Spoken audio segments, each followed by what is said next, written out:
N K Singh साहब, अरविंद केजरीवाल ने अपने प्रेस कॉन्फ्रेंस में इस बात को बड़ी स्पष्टता से सामने रखा है, अगर आपको मेरा काम पसंद है तो मुझे वोट करना, काम पसंद नहीं है और मैंने काम नहीं किया तो वोट न देना। ये कॉन्फिडेंस क्या सिर्फ उनके डिलीवरी मैकेनिज्म से उनके पास था, या उनको पता था कि जो उन्होंने किया है वो अपने आप में रेप्लिकेट कर पाना किसी भी पार्टी के लिए बहुत आसान नहीं है? दो चीजें तो हुई है कि डिलीवरी मैकेनिज्म बहुत ही फुल प्रूफ रहा है जी। और कंपैरेटिवली करप्शन फ्री रहा है। नतीजा ये हुआ कि एंड यूजर को उसका बेनिफिट काफी मिला। उदाहरण के लिए, अगर आपकी जीडीपी 7 लाख करोड़ की है जी। और उसमें आप 60,000 करोड़ के बजट पे 15,000 करोड़ एजुकेशन पे दे रहे हैं और वो एंड यूजर तक पहुंच रहा है, तो ये बड़ी उपलब्धि है। लेकिन इसमें अरविंद का कमाल नहीं है, अरविंद के कमाल से ज्यादा 1600 वर्ग किलोमीटर का कुल दिल्ली है। इसमें आपको डिलीवरी देने में बहुत आसानी पड़ती है। यही अगर आप राजस्थान में करना चाहे तो वहां पे पॉपुलेशन डेंसिटी बहुत कम है, लिहाजा ये पॉसिबल नहीं है। तो कुल मिला के ये है कि किया है, डिलीवरी किया है, इसी का लाभ मिल रहा है। बिल्कुल। और जिस तरह से अभी तक के अगर हम परिणामों की बात करें तो हम अपने दर्शकों को बता दें, 57 सीटों के साथ में आम आदमी पार्टी आगे बढ़ती हुई नजर आ रही है और बीजेपी 13 सीटों के साथ में यहां पर नजर आ रही है। आम आदमी पार्टी के कार्यकर्ताओं में कितना उत्साह है उसकी तस्वीरें लगातार सामने आ रही हैं। जश्न किस तरह से मनाया जा रहा है टीवी स्क्रीन पर आप देख सकते हैं। हालांकि अभी तक अगर कांग्रेस की बात करें तो सबसे ज्यादा निराशा कांग्रेस के लिए ही रही, क्योंकि कांग्रेस अपना खाता तक नहीं खोल पाई है। दिल्ली विधानसभा के अगर चुनावों की बात करें, मतगणना की बात करें तो अभी तक 5 से 7 राउंड की स्थिति लगभग स्पष्ट हो चुकी है। मनीष सिसोदिया पीछे चल रहे हैं, इसके अलावा सत्येंद्र जैन भी पीछे, अभी तक की जो इंफॉर्मेशन है उसमें पीछे चलते हुए नजर आ रहे हैं।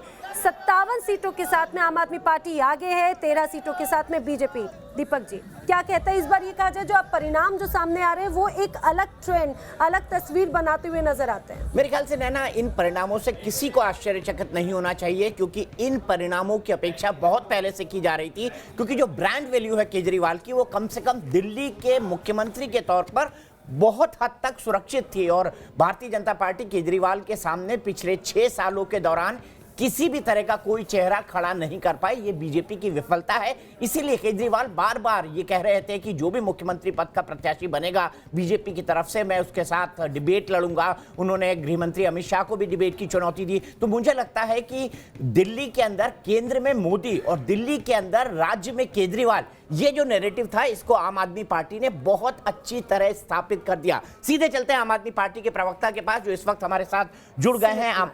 सुमित कुमार हमारे साथ जुड़े हुए हैं। सुमित, मैं आपसे जानना चाहूंगा, क्या आम आदमी पार्टी 2 साल से जिसने चुनावों की तैयारी शुरू कर दी थी, क्या सबसे बड़ा फैक्टर आपके लिए प्लस पॉइंट ये रहा कि अरविंद केजरीवाल के मुकाबले दिल्ली में बीजेपी कोई चेहरा नहीं खड़ी कर पाई?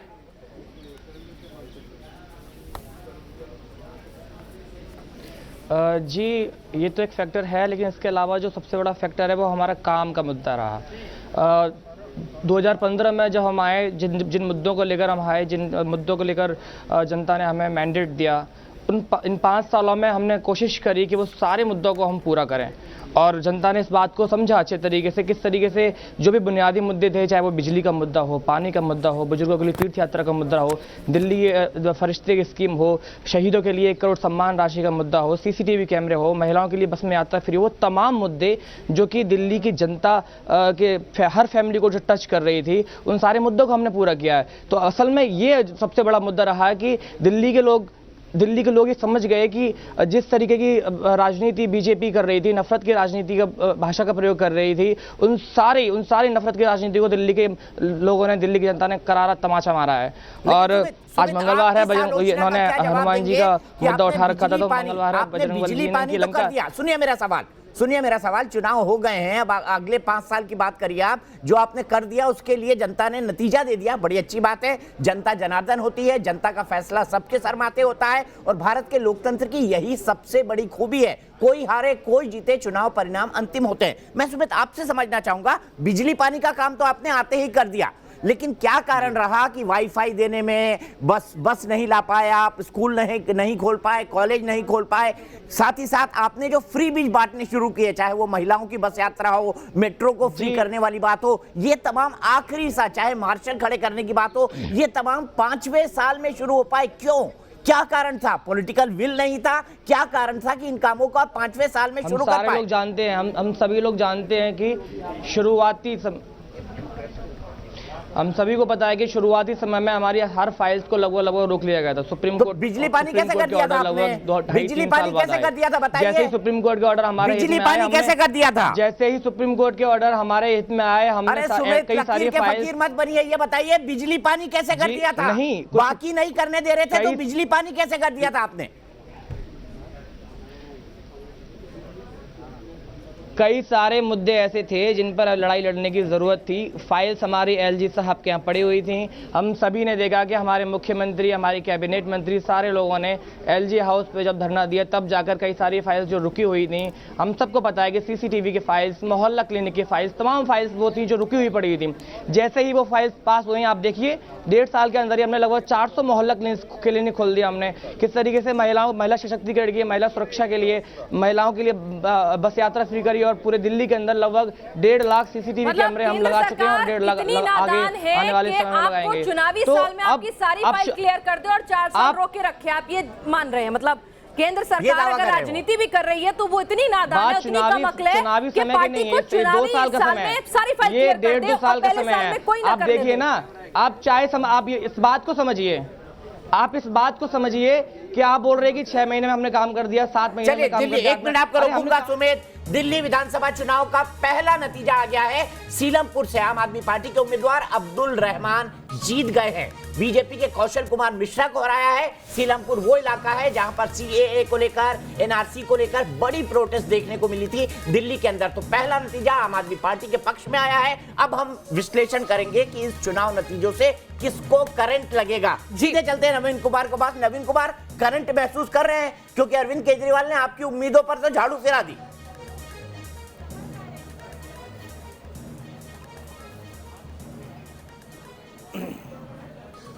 दीपक भाई, जो अगर रुझान है, मैं उस रुझान को देखूं तो ये बात सही है। ऐसा लगता है अगर रुझानों को सही मान ले तो इसमें कोई दो राय नहीं होगी कि लगता है आम आदमी पार्टी दिल्ली में सरकार बनाने जा रही है।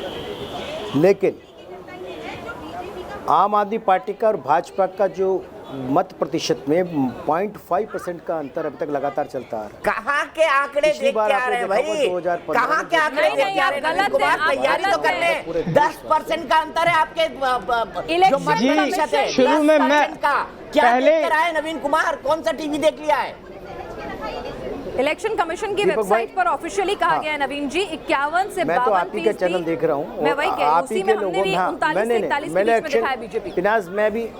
मैं अभी इलेक्शन कमीशन की वेबसाइट नहीं देख रहा हूँ, मैं आपका और आपके साथियों को हमारा चैनल जो है वो इलेक्शन कमीशन के ही आंकड़े चला रहा है। 51 और 40% की बात कर रहा हूँ। लेकिन अच्छी बात, फिर भी मैं मानता हूँ आप 40% कह रहे हैं दीपक भाई।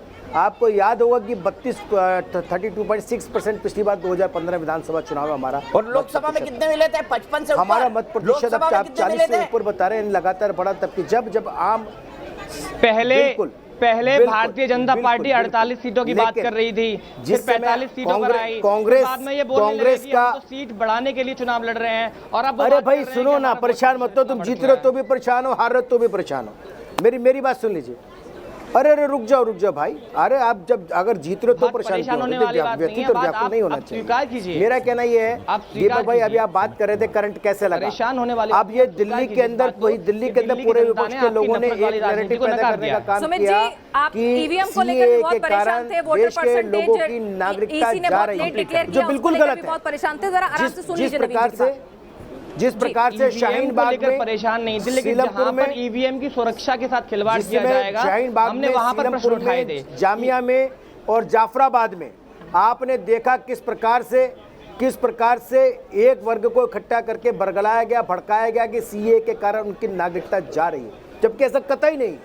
और पूरा विपक्ष उसमें शामिल रहा। वहाँ रास्ता रोका गया, बच्चों को ढाल बनाया गया, महिलाओं को ढाल बनाया गया, वहाँ पे लोगों को अंदर ऐसे नैरेटिव पैदा किया गया जिसके कारण बिरयानी बांटी गई, पैसा बांटा गया। आप लोग परसेप्शन बनाने में, पोजीशनिंग में आपसे उसके बावजूद पुलिस आपके अंडर में है। आप मुझे एक बात का जवाब दीजिए कि दिल्ली चुनाव समझा पाया, ये भी तो आपकी हार है ना, ये भी तो आपकी नाकामी है।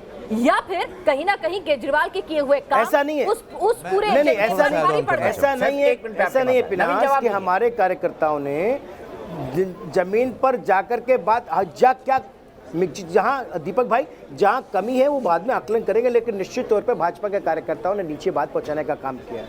लेकिन फ्री की राजनीति 6 महीने में बांट करके कौन सी फ्री किया है? अरविंद केजरीवाल देने का वादा कर रहे थे, आप भी तो बिजली के दामों में रियायत का वादा कर रहे थे अपने घोषणा पत्र में। ऐसा नहीं है कि फ्री की राजनीति करने आप लोग नहीं उतर रहे। उसके बाद बिजली को दिल्ली का पानी साफ करने की आवश्यकता है, लेकिन दिल्ली का पानी पानी करके लोगों को कनेक्शन नहीं। सारे लोगों ने एक एक करके बोले। सुमित नवीन, मैं आप दोनों से रिक्वेस्ट करता हूं, किसी को कुछ समझ नहीं आता प्लीज एक एक करके बोले। नवीन, अब आपको रुकना पड़ेगा, मैं फिर आऊंगा आपके पास। सीधे चलता हूं मेरे वरिष्ठ सहयोगी धीरेन्द्र पुंडीर के पास। धीरेन्द्र, इस वक्त भारतीय जनता पार्टी क्या रणनीति बना रही होगी संसद के अंदर और संसद के बाहर? क्योंकि दिल्ली की हार पार्टी के लिए एक तरह से झटका ही है राजनीतिक तौर पर। अगर देखा जाए दिल्ली पार्टी 20 साल से हार रही है और इस बार भी हार गई, यानी 25 साल बीजेपी का दिल्ली में सूखा होने वाला है। अब पार्टी क्या कहेगी इन परिणामों के बाद, जब वो एक बहुत ज्यादा हाई पिच पर कैंपेन को ले गई? और एक मिनट धीरेन्द्र, मैं इसी में एक और सवाल जोड़ना चाहूंगी। जिस तरह से कांग्रेस ने यहाँ पर जहां जहां कांग्रेस के उम्मीदवारों ने टक्कर दी है अच्छी तरह से, वहां वहां बीजेपी सीट निकालने में कामयाब होती हुई दिख रही है या फिर क्लोज फाइट में दिख रही है। जहां पर कांग्रेस के कैंडिडेट्स ने बिल्कुल वॉकओवर दिया है आम आदमी पार्टी को, वहां पर बीजेपी जो है मुश्किल में फंसती हुई दिख रही है। क्या कांग्रेस यही स्ट्रेटेजी अगर बंगाल में अपनाती है तो बीजेपी की तो मुश्किलें बढ़ने वाली हैं? देखिए, अगर हम बीजेपी की लाइन देखें तो बीजेपी की अपनी लाइन अभी यहाँ नवीन पहली लाइनों में साफ कर चुके कि बीजेपी अब वोट परसेंटेज पर जाएगी, क्योंकि उसके पास सीट बताने के लिए नहीं होगी। क्योंकि सीट तब भी सम्मानजनक मान सकते हैं जब आप ये 25 से 30 के बीच का कहीं आंकड़ा पहुंचता, तो उस लड़ाई को हम देख सकते थे जिसको देश के गृह मंत्री अमित शाह ने सड़कों पर जाकर लड़ा। और जिस तरह से पूरी कैंपेन में आपने देखा होगा, सभाओं की संख्या गिनना शायद अमित शाह की उस तरह आसान नहीं था जिस तरह आप किसी केंद्रीय नेताओं किसी एक राज्य के चुनाव में सभाएं गिन पाते हैं। यहाँ तक कि वो फोर फ्रंट पर रहे, पर्चे बांटे, उसके बावजूद सीट नहीं आई हासिल। तो इसको सीधे तौर पर अगर आप बीजेपी और आप के तौर पर देखते हैं इस लड़ाई को, यानी बाइनरी फाइट है, तो उसमें सीधे तौर पर आम आदमी पार्टी जीत गई। लेकिन जब इस लड़ाई में हम तीसरे हिस्से को शामिल करते हैं तो ये ही जवाब है जो कि सवाल पूछा पिनाज ने, उसी में सीधा जवाब छिपा है कि कांग्रेस को कुछ परसेंटेज वोट हासिल हो।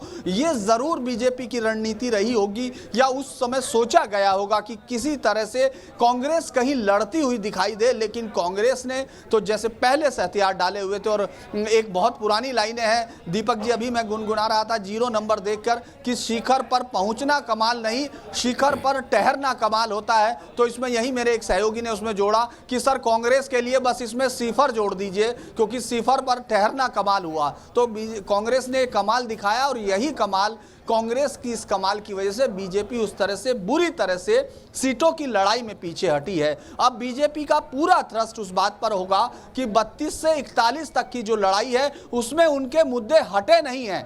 यानी उन्होंने जिन मुद्दों पर लड़ाई लड़ी वो उस मुद्दे में हारे नहीं है, वो उस मुद्दों पर जीते हैं, उनको लोग मिले हैं, लोगों की संख्या उनके प्रति बढ़ी है। और केजरीवाल का वोट परसेंटेज कम होना, अगर उसको 2015 से जोड़ेंगे, उसका कम होने पर वो इस बात कर कहेंगे कि जिस बात की उम्मीद उनको थी, जिस मुद्दे पर थे उस पर वो पीछे हटे हैं। तो पूरी लड़ाई कांग्रेस बीजेपी के जो थिंक टैंक है उसकी इसी पर है कि इस लड़ाई को निर्णायक ना माना जाए, यानी दिल्ली की लड़ाई निर्णायक ना हो, ताकि इसका मैसेज बिहार और बंगाल तक पहुंचे, क्योंकि वहां लड़ाई बड़ी है, वो एक कड़ी लड़ाई है। चलिए, लेकिन आम आदमी पार्टी के साथ दिक्कत कई बार ये होती है कि वो उत्साह से अति उत्साह में चली जाती है, और ऐसा ही लग रहा है वहां पर लगे एक पोस्टर से। देखिए, आपका पोस्टर, आपका कौन सा पोस्टर जिसकी बात हमने थोड़ी देर पहले अपने विश्लेषण में करी थी कि क्या अरविंद केजरीवाल अब दिल्ली से बाहर निकलेंगे, और आम आदमी का पोस्टर ये क्लेम कर रहा है आम आदमी पार्टी का कि वो दिल्ली से बाहर निकलेंगे, ऐसा उनके कार्यकर्ता चाहते हैं। 2024 में मोदी वर्सेस केजरीवाल, ये पोस्टर इस वक्त आम आदमी पार्टी में लगा हुआ है। क्या 2024 में मोदी वर्सेस केजरीवाल होगा। बहुत दूर की कौड़ी है, लेकिन केजरीवाल क्या इसके बारे में दीपक जी, सोचेंगे? जब अभी के लोकसभा चुनाव में आपके 4 सीटों पर जमानत तक जब्त हो जाती है, आप नंबर 3 पर रहते हैं, ऐसे में क्या केजरीवाल को स्वीकार किया जाएगा एक नेशनल लीडर के तौर पर आने वाले 4 सालों में? मुझे लगता है पहले केजरीवाल ने जल्दी करी। 2013 में वो जीते, तुरंत काशी भाग गए। उनको लगा कि नरेंद्र मोदी के सामने वो खड़े हो जाएंगे, जो एक लोकप्रियता की लहर पर सवार थे, तूफानी लहर पर सवार थे। 2019 में उन्होंने वो गलती नहीं की, फूक फूक कर कदम रखा, और अब जब 2020 का चुनाव जीत गए हैं, क्लियर मेजॉरिटी होगी, 5 साल उनके पास होंगे, सरकार में मंत्रालय वो वैसे भी नहीं लेते हैं, तो मुझे लगता है कि अरविंद केजरीवाल इस बार ये रिस्क लेकिन उनकी सरकार जो चलाते हैं डिप्टी सीएम, फिलहाल उनकी कुर्सी खतरे में लग रही है।